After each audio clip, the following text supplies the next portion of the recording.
Eu sou Miriam Nery e a partir de agora você acompanha o meu, o seu, o nosso programa Sei Pensar a Bahia. O Ocidente impôs pesadas restrições à Rússia para pressionar a economia do país e bloqueá-la do sistema financeiro global. Essas limitações incentivam as empresas a interromperem as vendas, cortarem laços e descartarem dezenas de bilhões de dólares em investimentos que deveriam ser direcionados para o país. As restrições também fecharam o espaço aéreo para as aeronaves russas, excluíram alguns bancos russos da rede financeira global SWIFT e restringiram a capacidade de Moscou de usar seus 630 bilhões de dólares em reservas estrangeiras.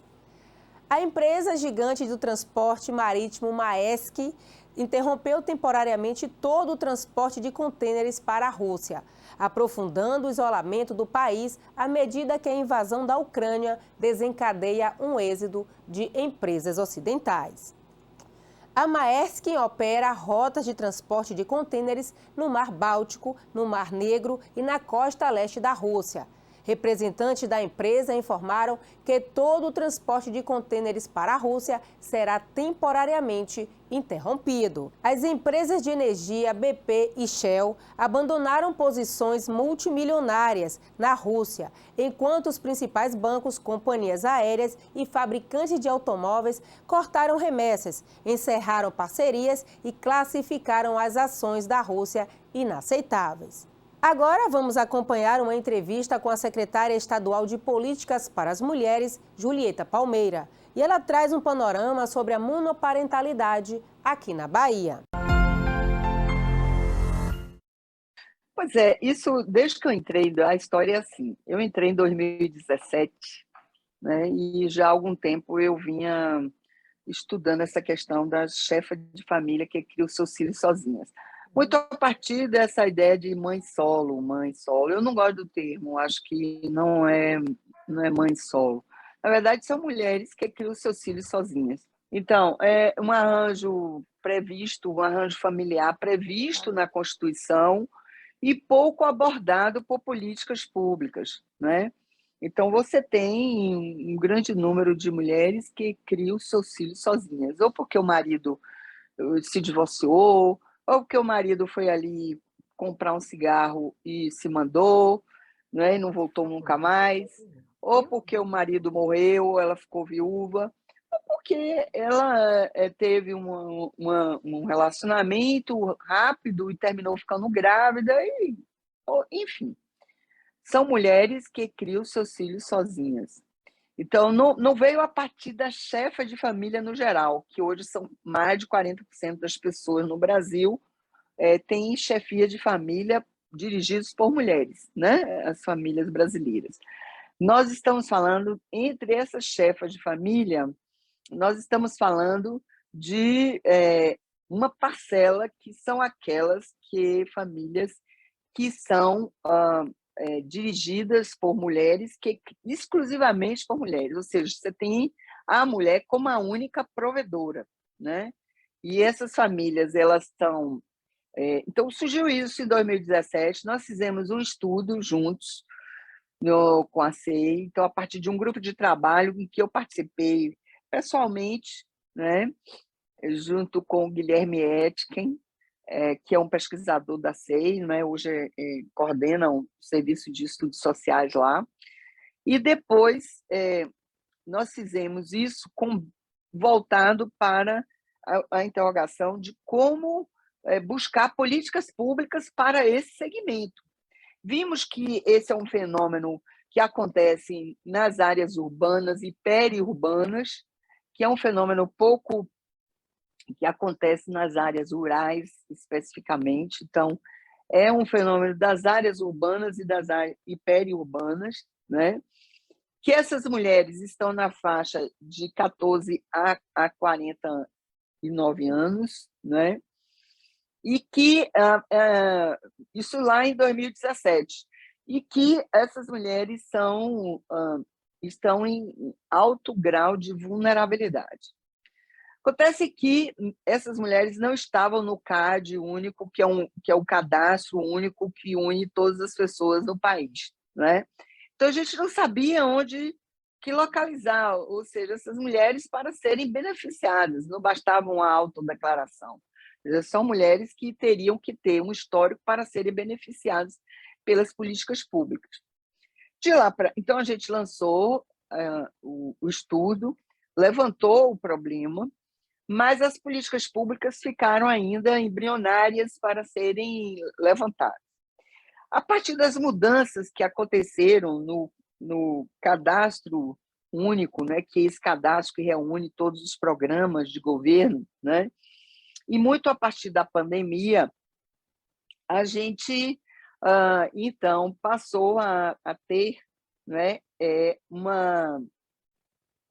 esse ano, né, uma novidade, um elemento a mais, que é que esse cadastro único, ao entrar o auxílio emergencial, ao entrar outros programas, né, conseguiu se detectar vamos chamar assim, até o CPF dessa mulher, onde essas mulheres estão, né? Onde elas estão, porque 20% delas não estão nos programas do governo, mas somente 20%, né? Das que por que não estão? Porque não conseguiram preencher toda a documentação, essa coisa toda. Então, nós temos hoje um conjunto de mulheres que são muito estão, a partir dessas mudanças que aconteceram na constituição desse cadastro único dos programas do governo, que a gente pode localizar onde essas mulheres estão, que cidades essas mulheres estão, que locais mais essas mulheres estão. E, ao mesmo tempo, pegar mais dados sobre essas famílias. Primeiro, porque havia uma acusação de que essas famílias são fábrica de desajustados, não sei se você está lembrada disso. O que nós combatemos veementemente, porque são, no geral, mulheres que dão um duro danado para trabalhar e para sustentar a sua família e criar seus filhos da forma mais séria, né, saudável possível, né? No geral, são famílias que não são numerosas, então essas mulheres, chefa de família, que criam seus filhos sozinhas, uma parcela da chefa de família, representa 44% na Bahia dos arranjos de chefa de família, ou seja, quase a metade dos arranjos de chefe de família na Bahia são de mulheres que criam seus filhos sozinhas, né? Então, entre as mulheres chefas de família, 44% são chefas de família que criam seus filhos sozinhas, né? Então, na Bahia, é algo considerável, né, para políticas públicas. E aí, o que nós vimos? Tem 2 filhos, tem um índice de escolaridade bom, né, porque tem o ensino fundamental, bom que eu digo, dentro da vulnerabilidade, é o fundamental e médio, tem um alto índice então é fundamental e médio. Isso a SEI deve estar falando com mais detalhes, e, ao mesmo tempo, são mulheres que estão numa faixa de vulnerabilidade grande, sob o ponto de vista que ganham abaixo do salário mínimo, né? Abaixo do que está acima do que se coloca da linha da pobreza e da máxima pobreza, né? Que R$ 184,89 e R$ 89. Então, você tem uma parcela dessas mulheres, que representam 44% da chefa de família, que chegaram a uma situação de vulnerabilidade econômica e social intensa, ganhando mensalmente, em média, R$ 189, e uma parcela considerável de 89, quer dizer, abaixo da linha da pobreza, da miséria total. Então, posto esses dados que a própria SEI já tem, né, e deve considerar por vocês aí, porque estou me eximindo de estar colocando os dados mais precisamente, pegando mais o que representa isso para as políticas públicas, né? Então, nós não podemos, o olhar de gestora feminista que sou e de um governo que se coloca para contemplar, né, a realidade, não pode deixar de tratar desse assunto, né? Não pode tratar esse assunto como tem sido tratado muitas vezes pelo governo federal, como houve declarações disso de agentes do governo federal, de representantes, como se fosse fábrica de desajustados, né? Então, isso é um problema social, um problema das mulheres. Precisa ser contemplado com políticas públicas. E agora, no nosso quadro Estudos em Foco, eu trago para você um assunto muito interessante sobre a nova edição da revista Recortes Sociais, que tem como tema o perfil da monoparentalidade feminina na Bahia, atualizações e novas temáticas. E quem vai falar sobre o tema é a economista da SEI, Liz Helena. O atual contexto de crise econômica, que foi acentuado pela pandemia da Covid-19, motivou a necessidade de olhar para as famílias mais vulneráveis. Entre os tipos de arranjos familiares, aqueles lares chefiados por mulheres foram os mais afetados. Com o objetivo, então, de dar luz a essa situação social, a SEI, em parceria com a Secretaria de Política para as Mulheres, lança a nova edição da revista Recortes Sociais, intitulada Monoparentalidade Feminina na Bahia, atualizações e novas temáticas. Assim como a primeira edição, esse novo volume se dedicou a analisar a condição de vida das famílias em que a mulher ela é responsável pela unidade familiar e vive com os filhos ou filhas sem cônjuge ou outros parentes, denominada família monoparental feminina. Nessa publicação, se buscou entender aspectos relacionados à vulnerabilidade dessas famílias nos temas demografia, educação, ocupação e condições de moradia. Foram utilizados os dados do Cadastro Único do Governo Federal, o CadÚnico, que constitui uma importante fonte de informação socioeconômica sobre as famílias de baixa renda. Esses dados eles têm como referência o mês de maio de 2021. As famílias monoparentais femininas na Bahia representavam 34,9% do total de famílias cadastradas. Em sua maioria residem no meio urbano, são beneficiárias do programa Bolsa Família e estão em situação de extrema pobreza, com renda familiar mensal de até R$ 89,00 por pessoa. O perfil dessas chefas de família no estado, ele pode ser caracterizado majoritariamente por mulheres negras, com idade entre 25 e 49 anos, que cursaram até o ensino fundamental completo e são famílias formadas pela mãe e um único filho. Entre aquelas famílias que informaram exercer atividade remunerada, a maioria atua por conta própria. E isso muitas vezes significa estar exercendo atividades precárias, em trabalhos temporários, sem registro em carteira nem contratos. Apenas 10,1% dessas mães possuem vínculo empregatício formal. O estudo traz também uma visão geral sobre as políticas públicas de transferência de renda que foram realizadas pelo governo federal, pelos estados e pelos municípios no início da pandemia. Dentre essas ações, um pequeno número dedicou atenção especial para as famílias monoparentais femininas. Esse cenário revela a carência de ações direcionadas para essas famílias, que são chefiadas por mulheres, que lidam com diversas desigualdades, seja no mercado de trabalho, no acúmulo de responsabilidades domésticas e de cuidados com filhos e outros membros da família. De forma geral, esse estudo buscou contribuir para a formulação de políticas públicas que reduzam a vulnerabilidade dessas famílias e criem condições mínimas para o rompimento desse ciclo, que muitas vezes se repete de gerações seguintes.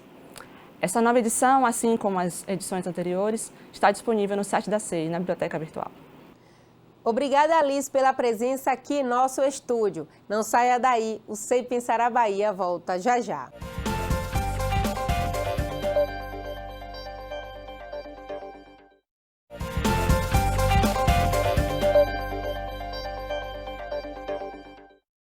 Estamos de volta e agora com os destaques da economia no país.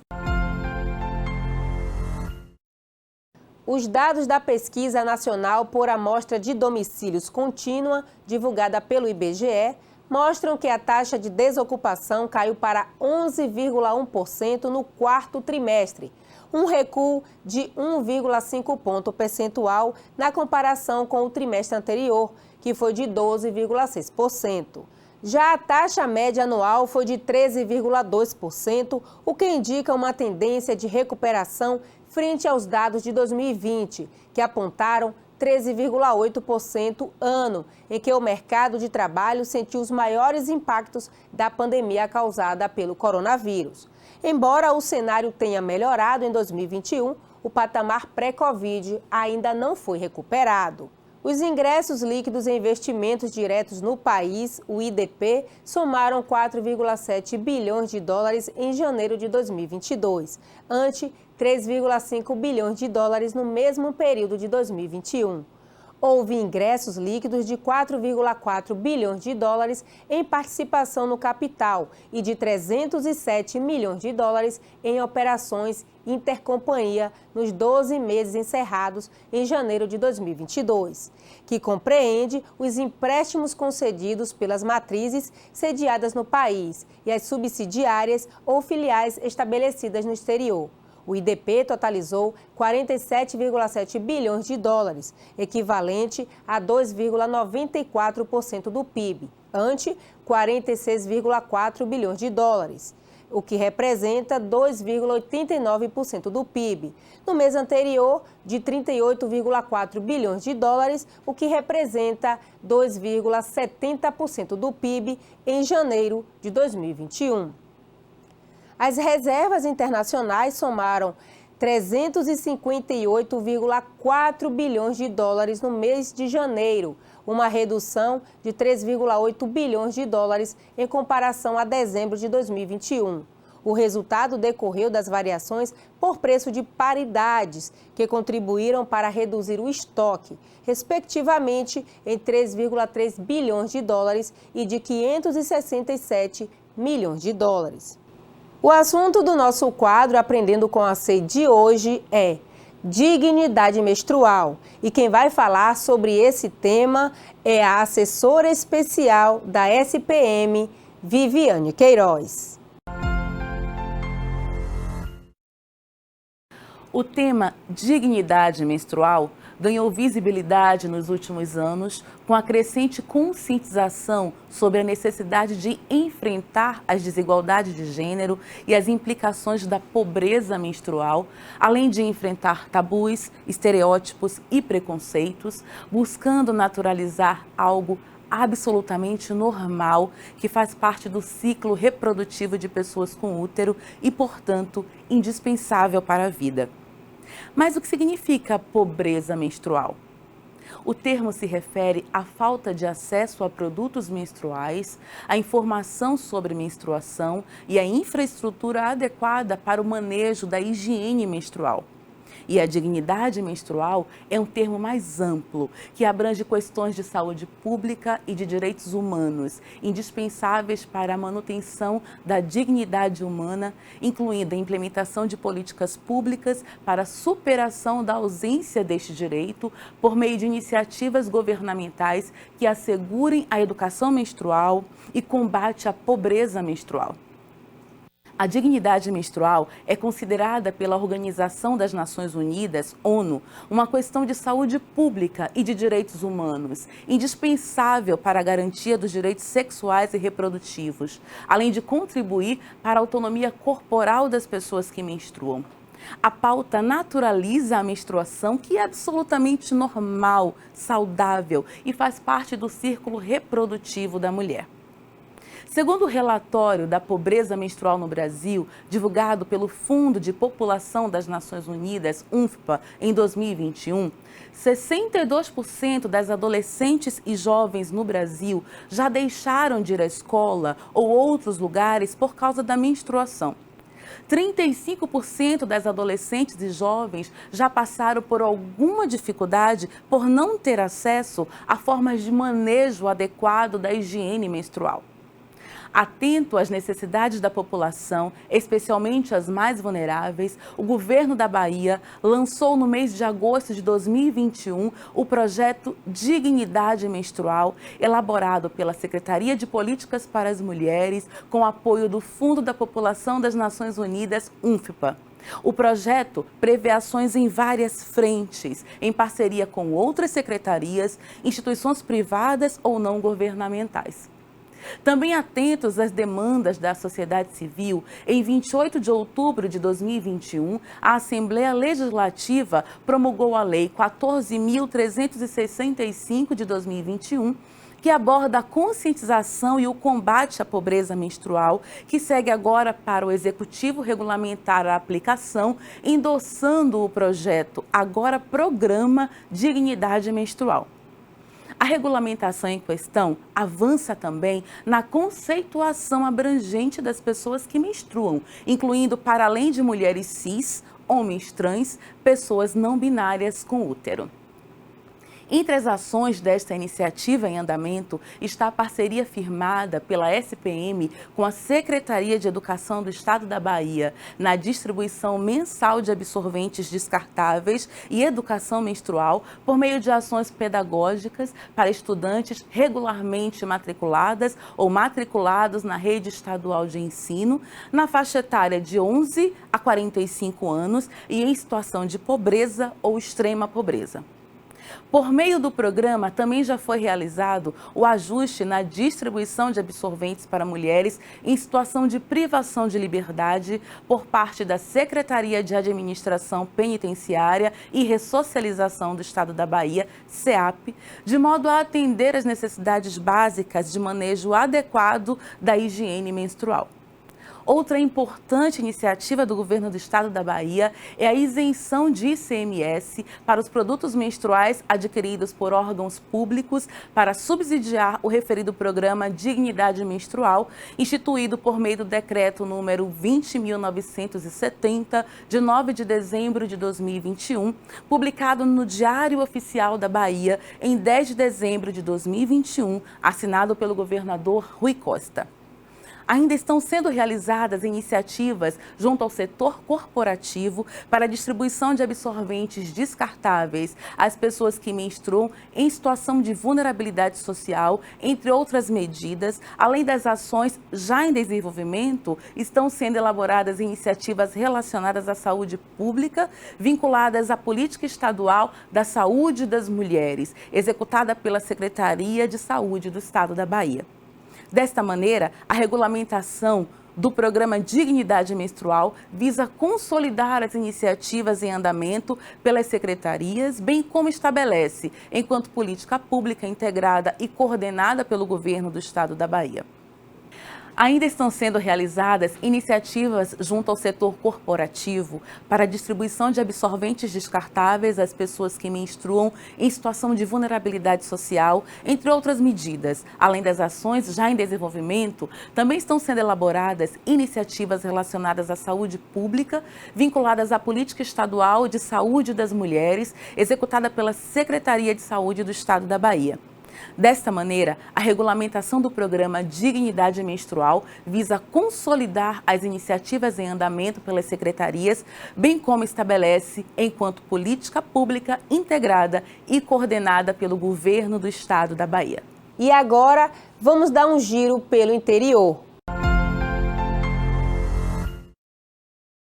E no Giro pelo Interior dessa semana eu trago para você o lançamento da 3ª edição da revista Recortes Sociais, que tem o tema O Perfil da Monoparentalidade Feminina na Bahia.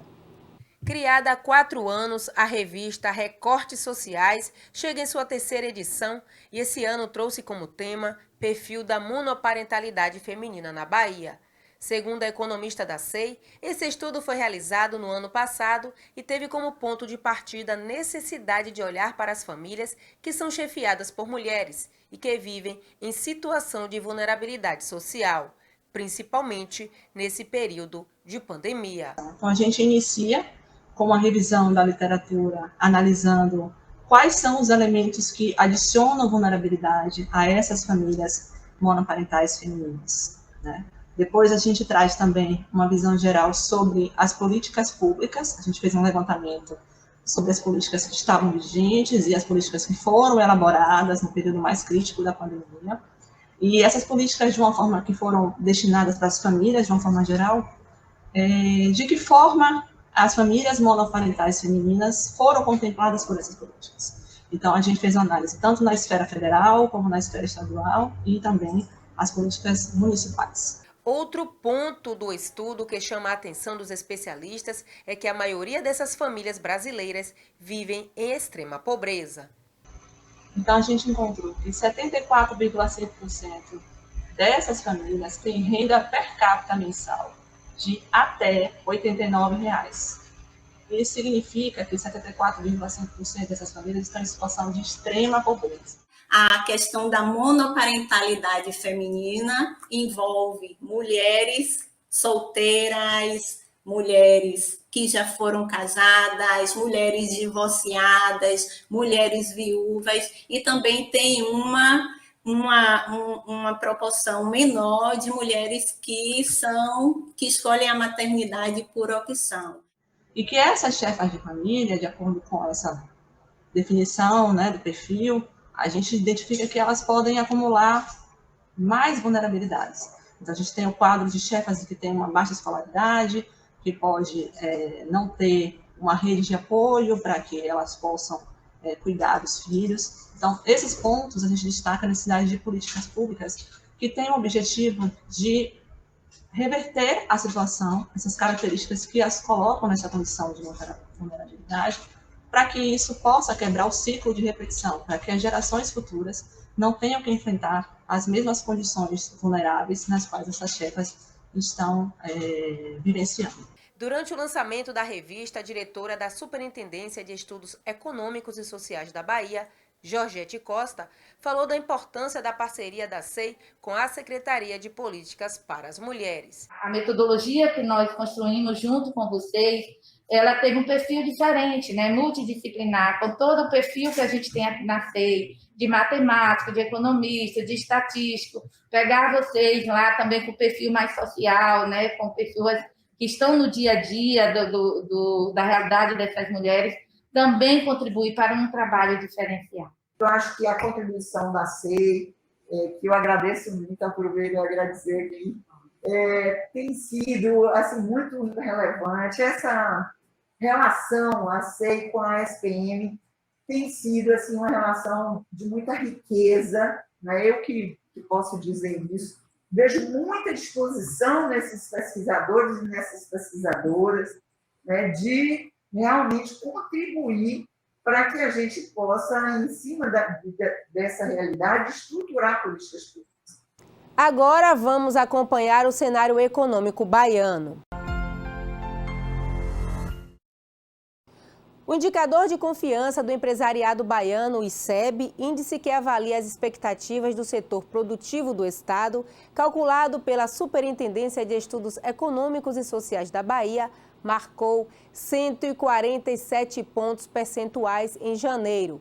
Mas mesmo com essa pontuação negativa, o nível de confiança foi maior do que o observado no mês anterior, com menos 157 pontos do que o registrado no mesmo período do ano passado, que foi de 173 pontos. Com a alta recente da deterioração de confiança empresarial observada de setembro a dezembro foi atenuada.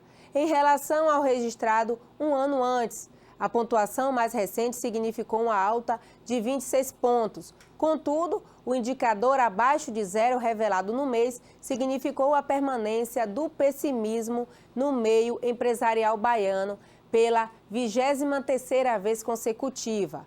A confiança do empresariado local permaneceu na zona de pessimismo, moderado pela 9ª vez seguida. Líder em criação de suínos, a multinacional portuguesa Euroeste investiu 139 milhões de reais em projetos agropecuários, com 6,2 mil hectares no município de Barra.